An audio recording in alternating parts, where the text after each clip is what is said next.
We've been doing these podcasts for a while, and I've been really struck by sort of how integrated communications technology has become with our daily lives. And I've especially become interested in how, because of these new techniques and these new technologies, marketing techniques have really changed in the last 20 years. So we're going to explore some of those ideas and how that might apply to digital signage. To that end, I'm here with Marketing Communications Manager for Visix, DeWitt. Hello, Debbie. Hello, Derek. I'd like to thank you for coming and talking to me today, and I'd like to thank all of you for listening.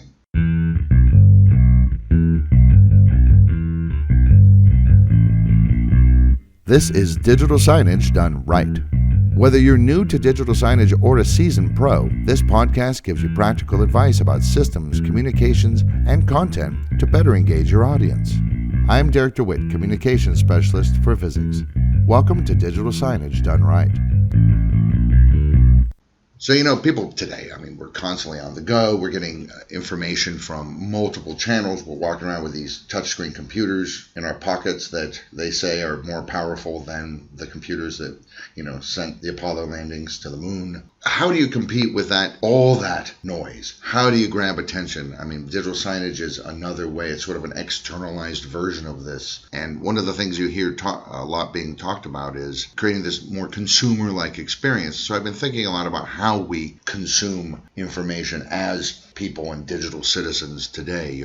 This idea that the way that we engage with a company or brand or a product or services or whatever, right nowadays, first it was websites, and now it's your Facebook feeds and all of these sorts of things. So people have all of these, so many different ways to interact with corporations and each other. Yeah, consumer experience, sometimes it's called customer experience. It's really, you're just talking about what kind of feeling or perception does a person have after they've interacted with you, right? Your company. So in the retail world, it means, how do they feel after they've made a purchase or had a tech support call with you? But when it comes to digital signs, you're really talking about what does that audience feel after they've interacted or engaged with your signage, with your messaging, with your touchscreen. It's really about trying to create almost that same type of feeling as they have engaged with a brand or a store, but doing it through internal communications. Yeah, I think a lot of it's about sort of managing expectations. The way that we use our phones, for example, even though you wouldn't think it, it seems pretty, the apps, you tap an app, it opens, you scroll like this, you move through this. But in fact, everybody does have tiny, tiny little individual ways that they interact with even the apps on their own phone or tablet. Even if you're not in retail, I think what we're trying to do is create a similar experience somehow with a very different medium. Yeah, absolutely. As far as how we access information, how we sort through it, how we search for it, what we choose from the results that we get, and then how we navigate those results are all very individual. And, like you said about smartphones, same thing. We've had studies as far back as websites that navigation needs to be easy, but no one does it the same way. There are many people that, quite frankly, just accessing the files on your laptop, you do it a different way. Yeah. Some people will open an app because they've got a shortcut, and other people will type it into the app's menu.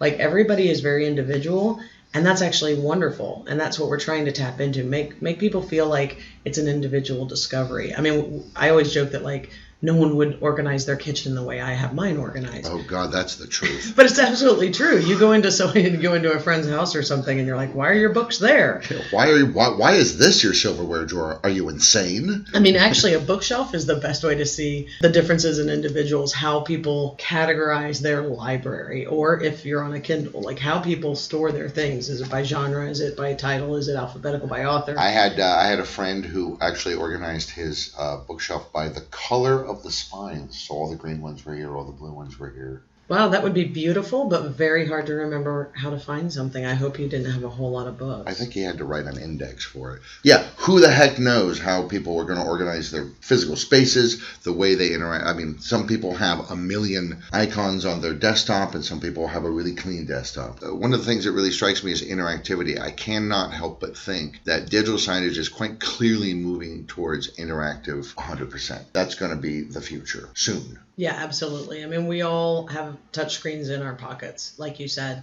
and even at work, we're using a lot more touchscreens. So I think anybody who's ever been to a mall and had a large screen display, they've seen people walking up to it and touching it. It's just what's done now. We test every screen to say, can I interact with this? So when you're talking about a consumer-like experience and allowing people to explore in their own way, well, interactivity is the natural fit, because obviously it's hard to explore a screen on the wall showing a playlist in my own way. Right, especially if it's up, absolutely 8 feet in the air. Yeah, so interactivity is the key very much for personalized experience, to allow people to have this sort of sense of discovery and accomplishment by finding information they want to. And you can actually nest or embed a dense amount of information just using the directory form, the basic concept of a directory.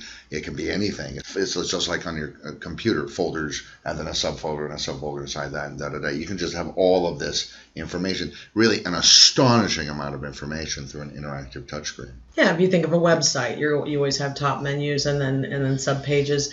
I mean, you certainly don't want to overload it. You don't want to have the entire web on there, but it does allow you to, for example, serve up a directory to someone who's looking for an office, but serve up your mission statement or current charity drive totals. People are going to want to see different things. I mean, a lot of campuses, they do interactivity. They'll have wayfinding, they'll have directories, but they also talk about the history of the campus. They'll even have, like, if they've got a big sports program, they'll have alumni boards, they'll have donor boards. Right. And all of that's like, the person walking in the door might have different interests from the person walking in after them. So it's a great way to go, hey, we've thought of all these different things that interest our audience, and so we're offering them all to you, and pick and choose the way you like, navigate the way you like, and interact with it in a personal way. Yeah, you're creating these deep wells of potential information for people who are so inclined to interact with. And here's the thing, I mean, it doesn't mean if you don't have touch screens that you're just hopelessly out of date and old-fashioned. You can mimic the interactive experience. QR codes are certainly coming into their own right now in the United States. I think most smartphones come preloaded with a reader. Smartphone snaps, coupon codes, vanity URLs, all of these with discrete landing pages or sending people to the intranet if it's internal communications. These are also all ways to create some sort of interactivity, but I can't help but think that people today go to a screen, and if the only thing I can do is just look at it, there's a little bit of a disappointment there. There's like a Yeah, absolutely. I mean, you want to carry on engaging after someone has left your screen. It shouldn't be a 10-second engagement and they're done. That's why you have a call to action, like you said. You can continue that personal experience by now go to the website where you can dig deep. Taking your phone out of your pocket and taking a picture of the mascot on the screen or a QR code, and then take that to the bookshop for a discount or something like that. I mean, that's all consumer-like. I mean, it's really just about finding a way to enhance the interaction with your audience member as opposed to intruding on them. You want them to not feel like, I just got interrupted. I was looking at my smartphone, I glanced up so I didn't run into a wall, I glanced at a screen, and it wasn't a positive experience. You want it to catch their attention, you want it to offer them something that will make them engage with your brand or your communication. Right, and I think the days of just messaging at people, they're done, they're gone. We no longer just go, hey, here's some information, now go about your business. Modern communications, modern marketing is all about engaging. I mean, retail has been doing this forever because the engagement aspect is buy our product or service. And here we're doing so much more than just that. Absolutely. And I mean, this is very important as we get new generations in the workplace, or quite frankly, they're no longer new. Millennials are making up a large chunk of the workforce. And if you're at a college, you've got millennials and Gen Z. I mean, you've got younger generations that you're appealing to. And so you have to think differently about how you're marketing to them. I'll use the term marketing because communications is somewhat a form of marketing. It's not selling you something, but you are trying to engage them, get them to pay attention, and maybe get them to have a dialogue with you in some way. Yeah, it is offering something and hoping the person takes it. That's basically what it is. Now, another thing that you read a lot about if you're reading about modern marketing is this concept of influencer marketing. Of course. And it's interesting. I think a lot of people don't really understand. Like George Clooney in Europe is the Nespresso guy, and he's sort of their little brand mascot. And it certainly draws people in, but that's not influencer marketing, right? No, that's branding. It's a great campaign, but it's branding. Because who doesn't love George? Yeah, and those are the two things that get confused. I think a lot. People think that influencer marketing is just doing like editorial coverage and press releases and getting your name out and having social media pages.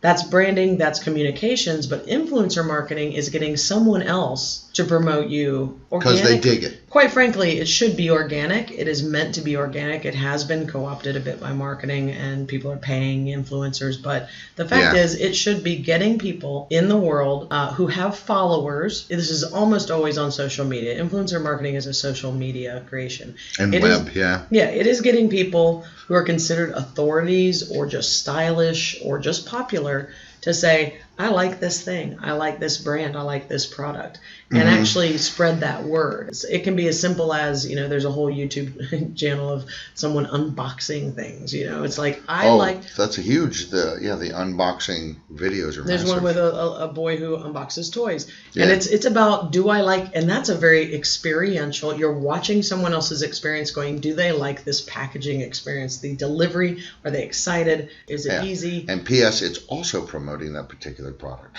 Yeah, exactly. And it's basically, for whatever reason, like I said, they could just be popular, they could be an actual industry expert or an expert on that topic, but whatever, this person is considered trustworthy or some sort of brand leader or a leader, maybe someone who tries things before anybody else, and the audience likes that. It's usually a real person, but you can even do it. Some marketers have tapped into it by doing it as more like a character and it's really about if something or someone gets a following and they endorse you, that's influencer marketing. I also think, though, like online reviews are a type of influencer marketing. It's crowdsourcing your influencer marketing. The people have spoken and they say, by gosh, you're 4.8. out of 5, and that's pretty high praise, and obviously you want to get more and more of those.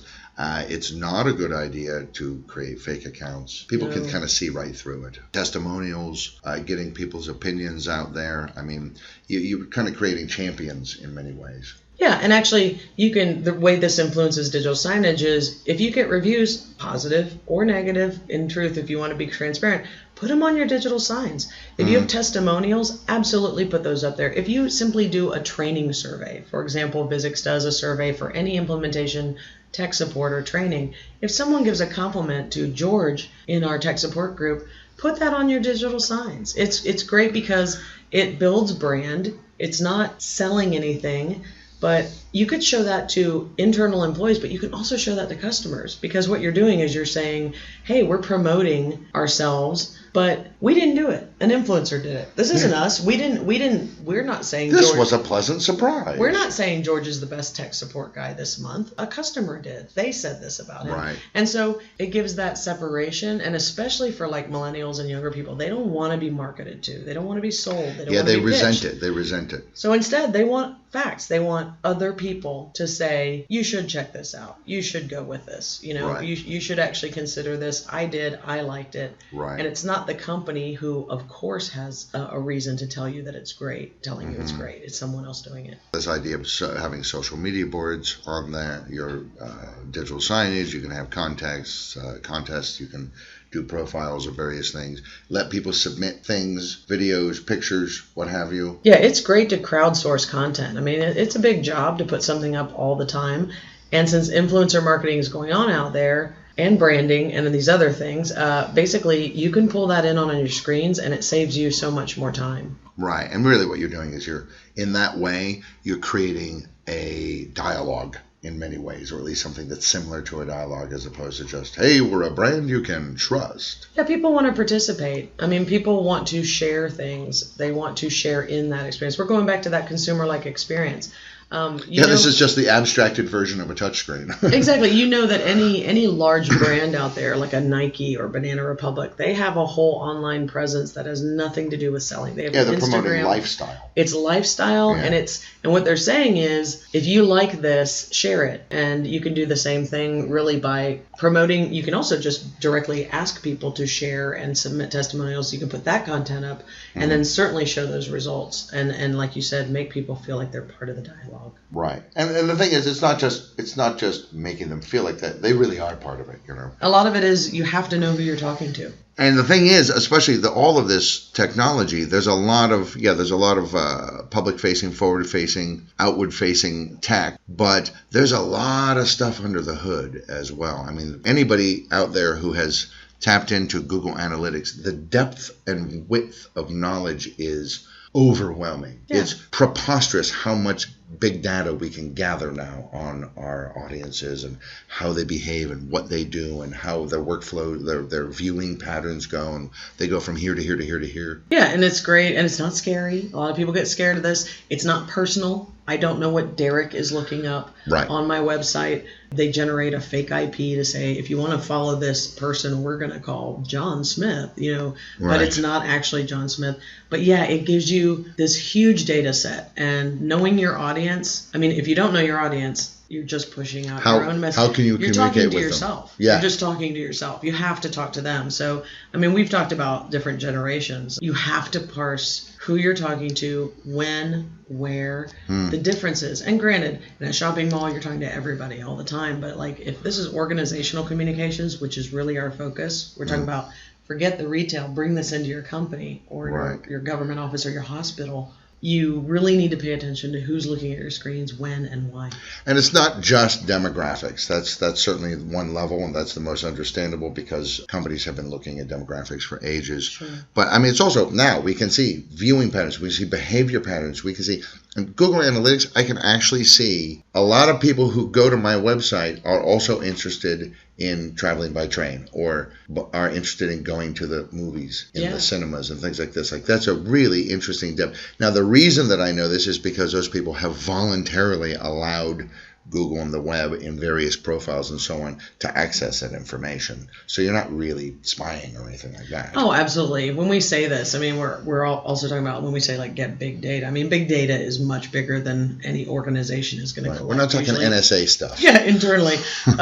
Always do it safe, always do it voluntarily. We know that. But the fact is, like, HR, they'll know things. I mean, certainly make clear to them you don't want specific individuals, but they can gather up some statistics for you. I mean, the average length of employment at our company. I mean, if you've got a high number, like Visix very much does, I believe the average is something close to 8 or 10 years that people stay at this company. Per employee on average. That's something you want to advertise. I mean, so that's, the data trend is get that data. Does it inspire anything? Is it anything you can put on your screens? HR can help with that. You can do walkthrough audits just to find out what are people interested in and that kind of thing. But really, surveys is a great way. I mean, it's very simple. You want to know what people want to see on your screens? Ask them. Yeah. Hey, what would you like to see? Yeah. Exactly. Right. I mean, and it's funny. This seems so obvious, but the fact is that real life, we have seen quite a few people who they sit in an office, they come up with what they want to say, and they put it out there. And as I said, you're just communicating for yourself. You always have to think of the receiver in communications. Yeah, and you create this it almost creates a feedback loop. You communicate with them, they respond and communicate with you, sometimes directly or indirectly through what they do or whether they follow your call to action or what have you, and then you adjust what you offer to them, and then you present new stuff that's been adjusted according to what you think they want. They then respond to this. So it's this constant loop back and forth between communicator and communicatee, if that's a word. Yeah, receiver, whatever you want to call it. But yeah, I mean, the fact is, times have changed. We all went through the 14 pieces of junk mail in our mailbox phase, which is here, look at my product, buy my product, look at my product, buy my product, or my service, or if it's internal communications, sign up for 401k, do it. If people, they want something useful, don't tell me what, tell me why. Yeah, don't stick a bunch of flyers under my door for lumber when I'm not interested in lumber. And I understand that in the old way, it's just push communications. We're printing newspapers and flyers. You have no way of knowing if I personally am interested in your lumber company.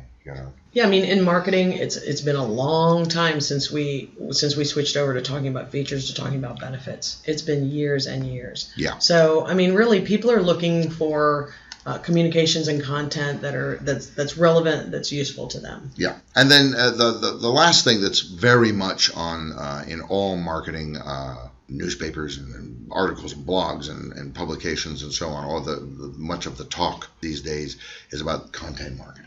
We're doing content marketing right now. This is a form of content marketing, right? I have a quote here from the Content Marketing Institute. Ooh. Quote, content marketing is a technique of creating and distributing valuable, relevant, and consistent content to attract and acquire a clearly defined audience with the objective of driving profitable customer action. That's pretty comprehensive. Boiling it down, write a blog, do a podcast. Don't do an advertisement. Don't sell something. Give people relevant information that they're interested in with the hope that they will attach to your brand or your company, or if it's internal communications, they will attach more to that culture. Right. They know what they're doing. And there is an end game. There is the fact that you want to drive profits. You want people to have brand loyalty. Right. You want your internal employees to be happier and more productive. But the fact is, you don't just have to keep screaming at them, be more productive, buy my product. You can actually give them something that just makes them want to do it on their own. It's about motivating them to motivate themselves. Right. And with, say, a digital signage, organizational digital signage especially, but even the public-facing stuff, but especially the talking to your own employees, digital signage deployments, you're not actually really selling anything. Yeah, you might try and get people to go buy, brownies or coffee or salads or something at the on-site cafe, but you're not really there to make money. You're there to get them engaged, because engagement, as we know, has its own series of benefits and so on and so forth. Yeah, there are a lot of similarities between content marketing and managing digital signage communications. Yeah. I mean, they focus on, it sounds simple, but they're focused on communicating, not selling. Right. So, I mean, it's about relationship building and becoming, using those signs to become a trusted source for your audience. I mean, that's true of like our website. We have a ton of resources, blogs, and all this. We want to be seen as someone you can trust to tell you, not just buy our product, but how to use it, how to get the most out of it. So you really want to do that. You can use it for ads, but it's always better to educate and inform your audience instead of sell something. So digital signs are kind of a natural fit. Right. Like I always think of interactive wayfinding as kind of a good model for this, or metaphor for this. The purpose of your wayfinding offering to the public and to visitors to your facility is to assist them in getting from point A to point B. Yeah, and relieve stress and seem helpful. If you look at that, that's a bit of a content marketing sort of feeling. You're being helpful to them. Yeah.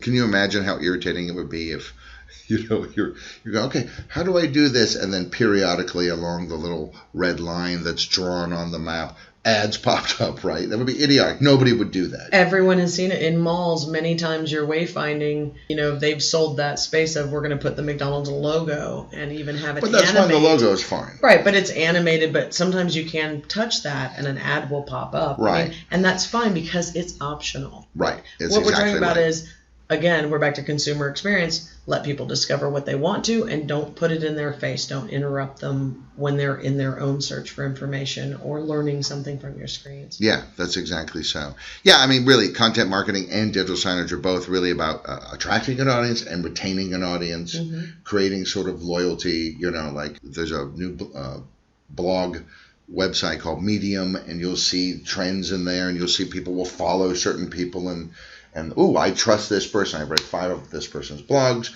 and I think this person has something interesting to say, and they begin to follow them. It's almost like content marketing meets social media. Yeah, I mean, that's why Reddit and Quora and these other things exist. I mean, Reddit's fantastic because they are absolutely against any type of marketing, even content marketing. They are there as crowdsource your question and get an answer. Right. So that's more like influencer marketing. Whereas, like you said, something like social media, you do see a lot of content marketing there. Right. And it's interesting, like Content Marketing Institute says, valuable, relevant, partly I think that would mean timely and consistent. And I think the consistency thing is a very important thing. Don't just throw up content marketing for content marketing's sake. There's a term now, clickbait. Absolutely. And initially, when we started to see clickbait, and we see now these sort of deceptive headlines, or a headline, say, if I'm on Facebook or something that looks like it promises to be an interesting media article on a topic I'm interested in, and then you click it, and it's a poorly written, thin paragraph, and the entire point of that, you feel used. The entire point of that was to simply get you to click on their link, go to their website, so they can increase their numbers, because I don't know, they're going to sell to VC or something. Yeah, I mean, I'll be honest. We've used companies to help with our web strategy, and they've offered. They started with content marketing for us, and they wrote these like 10 ways to do this, and we do a lot of that. The difference is they wrote 250 words, and we write 1,200, because we're like, if we're going to tell you the 6 ways, we're going to tell you why you should care about them and really tell you what to do with them. Yeah. So we actually took it out of a contractor's hands, because they were a marketing company, and it was too bad that they were doing the clickbait type things. They were just about keywords and all of that. And again, for our content marketing, we really try to give you real information that you can use, or that can at least get your brain working on a certain subject to think about. And I think that's the big thing with content marketing, just like communications on your digital signs. It needs to be something people care about. But if they don't care, it shouldn't be a headline people care about. You don't just give them a blip. It's like, if they care about it, feed that need. You really want to basically make sure that they want to come back on a regular basis, or they're just going to tune out. Yeah, I always like to think you want them to bookmark you and just become, a regular customer. I mean, nothing would be more irritating than 6 ways to improve communication with your employees. And the thrust of part 1 is use my company. Item number 2, use my company. Item number 3, if you use my company, item number, you're just like, oh, so you don't actually have any advice for me. You're just trying to promote yourself. Yeah, exactly. It seems deceptive, frankly. I will say I've done a couple of shameless plugs for Visix during this, but the fact is I make sure that it's buried in amongst a lot of useful information that the fact is, we don't mind if you're using us or you're using someone else or you're not even using digital signage. The whole thing is, we don't like people who just put screens on the wall and think that's enough. Because we're talking about content marketing is exactly like digital signage communications, because you're trying to influence behavior. Right, change or influence it. If you're not trying to influence your culture, your behavior, your motivation of your employees, productivity, safety, whatever you're trying to do, your goal should never be, my goal is to tell them this. That is not a good goal. I just want to tell them this. No, it can be, I want to inform them of this because I've had a lot of questions about it, or because we do a lot of meetings. I want to put the event schedule up. So a lot of people are like, well, what's the goal in that? I just want to show it. It sounds simple, but think all the way through to the receiver. You always should be thinking through the receiver. Right. And the receiver is, oh, I didn't know there was a thing about that, or I didn't know that the new training modules were out. Oh, I'm so excited. I love being trained, or whatever. Right. It's saying, instead of going, well, I want to tell them, someone told me that we have new training modules, so I want to put that up because I just want people to know. We want to increase participation in training. We want people to know that there's professional development opportunities. So that's a little bit of the content marketing thought, is that don't just push out communications. Think about what's relevant and what's useful. Like you said, timely, useful. Well, and I think of attractors, weather and date and time, or like and then maybe some kind of news ticker. These are the big attractors. I mean, the weather, I'm sorry, I'm at Acme Widgets. That's our company, and we don't have anything to do with the weather. I'm putting that up there because, everybody wants to know, what's the weather going to be like? I'm going to go out. I'm going to have lunch. Do I need to drive? Can I walk? Yeah, people want to know about traffic on the way home. That's helping people. That is content marketing on your screens. Yeah. It's not, hey, it's not just a trick. Yeah. It's not, hey, I'm trying to get more people to sign up for 401k. It's like, hey, let us help you with your commute. Like content marketing, people make jokes all the time about feeding the endless maw of the new ball, which is the desperate need for content everywhere you go. Google likes it when you update sections of your website, and it prioritizes you higher in your SERP rankings. Social media, you need to have something all the time. Instagram, every day. You have to constantly do all this stuff, and there's this constant need for content. And digital signage really is that you're constantly putting in new stuff. It's an ongoing process. You're seeing how people react because you have a call to action. Do they take it? How do they take it? And then you're adjusting. It's just a never-ending cycle. It's like a new way of life. It is. And the fact is, with digital signs, think about our culture. It's funny because the more content that's out there, the faster people eat up the content. Like the fact is, the amount of content, it's not like it's just all going and sitting somewhere on a Google server and no one's looking at it. The reason you need the content is that we're getting really good about searching for, finding, reading, digesting, and moving on with content. Social media, all these things have taught us that. So digital signs, you need to do the same thing. You do have to feed content quite a lot. You need, because you want to do that anyways to keep it fresh. But it's also like people can take in a lot more. We're getting faster at digesting information. So don't be boring. You want, like you talked about attractors, that gets their eye on the screen. What time is it? But you want to have something else up there they find relevant.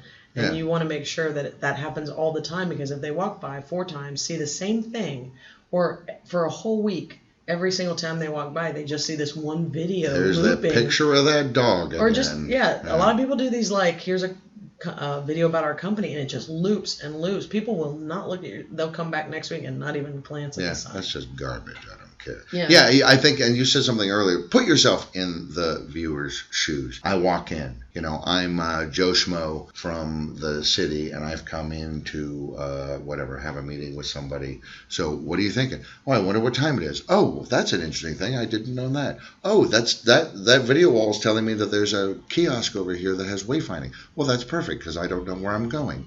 Oh, boom. Oh, wow, this is good. Oh, wow, this is a really, and this is an interesting piece of information here in this content zone. Oh, I didn't know that. Oh, there's a cafe. Well, great. And, and so you just have this positive experience. Part of it is about the specifics there. Part of it is attractors, and it's all very much like how we interact with information and through all the different mediums and social media feeds and websites that we use in our lives. Yeah, I mean, I think that honestly, content marketing is in terms of this subject that you brought up about how the marketing trends affect digital signage, content marketing is probably the closest along the line, because like we said, it's putting out something useful, it's putting out something relevant. But I just wanted to say also, like, if you're in communications, whether you're in marketing or internal communications, keep abreast of marketing trends. Look at what's happening, because these are people, and usually some very, very well-backed companies who have tons of money to spend on research are out there finding what works. There was a point. We've gone through the failures for you. Exactly. Because a great example is there was a point about 5 years ago where I would hear people say, we want to create a viral video. Yeah, you can't. And it was misunderstanding the fact that viral is organic, but then advertisers actually did get in on it. And you had agencies who specialized in making what they said were videos that would help to go viral. Now, some of that was because they got the web reactions and shares up. Right, hashtags and so on. But that's one of those things that they went through the failure for you. Because the fact is, they went, nope. Viral videos, the most popular videos are never going to be from, you'll have popular commercials, but the most watched video is almost always going to be homegrown. So that was a great thing, because there was a time when companies did jump on that. They saw marketing, agencies, big agencies are doing these viral videos. Let's try one at our level or whatever. And very quickly, everybody figured out that that's just not going to. Yeah, I mean, when you think about viral videos, 2 always come to mind, and I know they're from some time ago. Double Rainbow. One of them was Double Rainbow, exactly, which was just a guy very probably tripping his mind out. I know. Just so in love with the rainbows and having just a great time. It was and it really, that was organic. And then you have one that isn't organic, but there's this new element in our sort of digitalized age, which is the concept of remixing, and that's Gangnam Style, where it was so watched. It wasn't watched that often because people were like, I just have to watch this over and over and over again. I'm hypnotized. I mean, if that's what you wanted to do, you could just figure out a way to download it onto your computer and watch it forever. People watched it over and over again because they were doing their own weird versions. There was a Klingon style. There was a this. There were thousands of copies, and not mocking, not satires, but sort of homage. Yeah, absolutely. And I guess that's a little bit of what I'm saying is Go out there, see what marketers are doing, and remix it for internal communications. I mean, don't break copyright. Never do that. But what I'm saying is, like, you can absolutely go, wow, this ad campaign for the electronics store has this little mascot that is hugely popular, or they're using, I don't know, a baby deer or whatever. And you can go, you know what? Let's do that on ours. Let's come up with something similar and try it out. So that's what I'm kind of saying is, like, just like people go out and remix videos, you can go out, see what people are doing, see what's catching on, whether it be marketing or social media or influencer marketing, content marketing, whatever is popular. You're a consumer. Yeah. The person running the digital signs, I mean, certainly you need to appeal to different audience members in different ways, but you're not living in a bubble. So whatever, I've seen probably a bunch of billboards for Game of Thrones because everybody knows it's a very popular show. Right. So people are riffing on that. So I'm just saying you can go out there and use pop culture, marketing, content marketing, influencers, social media, all of it. It's all inspiration, because that's the big thing. The whole point of this podcast is to help people who are going, what else can I put on my screens and how can I make it more creative and appealing? This helps. We talked about it here, but if there's really one major takeaway, it's that stop advertising to people. They don't like it anymore. People have become very, very savvy about being directly marketed to. Yeah, and especially for internal communications. I mean, in retail, retail marketing is vastly changing, but we're really focused on organizational communications. Right. And so the translation of stop selling them is stop talking at them. Don't tell them, oh, we're a great company because we do this and this and this. And you're like, yeah, they know they work for you. Stop trying to sell them on the company that they already work for. If they didn't like you, they would quit. They should let you say that. I want to put my own words on that screen. Don't you tell me you're a great company. Margie in development says, I've worked for many companies and I have never felt as satisfied as I have here at Acme Widgets. That's great stuff. It's powerful for anybody who just needs a little boost that day, and it's very powerful for new employees or visitors to the building. Yeah, that's exactly so. So don't advertise. Offer people good information. Take a cue out of the concepts of content marketing. Make everybody an influencer in some way, shape, or form. Make sure there's a call to action in there so that you have some way to measure how effective it is. Respond to the way that people are interacting with your communications. And this is this kind of virtuous feedback loop that just continues to make everything better for the organization, makes things certainly better for the people who are being communicated not to, but with. Yeah, right? Nice point. Well, thank you very much for talking to me today, Debbie. You're welcome. And thank you, everybody, for listening. Hey, want more free stuff? Then head to the resources section of Visix.com for free masterclass guides, blogs, videos, and more to help you with your digital signs. Please share, subscribe, and leave a review of this episode and connect with us on social media.